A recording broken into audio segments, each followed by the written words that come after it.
ስናስበው የዛን ቀንም የመሰለን እየቀለደብን ምናምን ነው የተወሰነ ሰዓት ቁጭ ብለናል ያወራ ነው ብናወራው አይመልስልንም በዛሽ ደቂቃ እሱ ተይዟል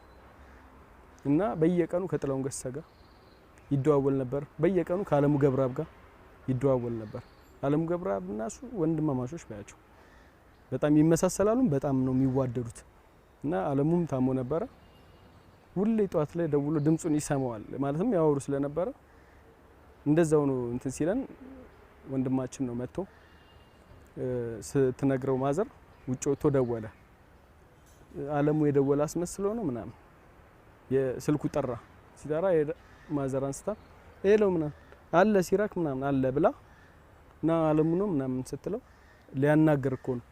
ብድግ ብሎ እንደምንም ብሎ ሄዶ እዛ ስልክ ቦታው ላይ ቁጭ ብሎ አያወራም በቃ በዛ ሰዓት ነው እኛ በቃ የሆነት እንትን እንዳለ ያወቀ እንጂ እስከዛ ሰዓት እንደሚቀልድብን ምናምን ነው ለምን በፊት ይቀልድብን ስለነበር እና በቃ በዛ ሰዓት ተክለሃይማኖት ምናምን ወስደ ነው ምናምን ያ አንድ ወር ነው እንትን ያለው የቆየው ከዛን ቀን ጀምሮ ምግብ አንድ ቀን አልበላም አላወራ አባት መቼ ረሳል የቤቱ ምሰሶ ድካሙ ታግሶ የላቡና ጉርሶ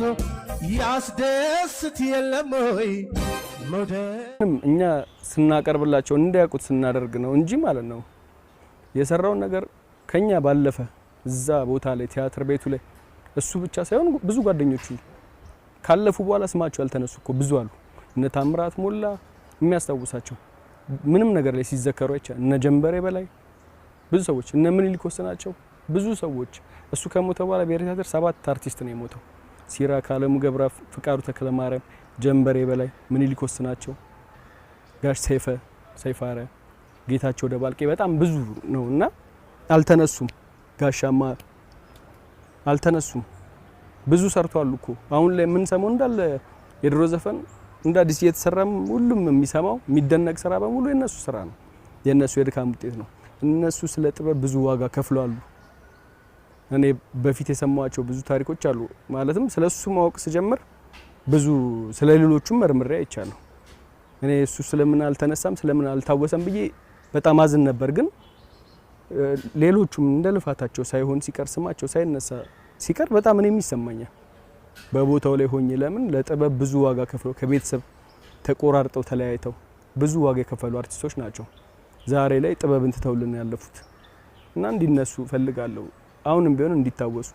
ይሄ ትውልድ ሊያቃቸው የሚችለው በተለያየ ነገር ሲዘከሩ ስለነሱ ሲነሳ ነው ስለዚህ አሁንም ቢሆን ብሔራዊ ቲያትር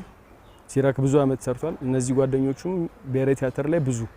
ደክመዋል ጥበብ እንድታነሳቸው እንድትዘክራቸው ፈልጋለሁ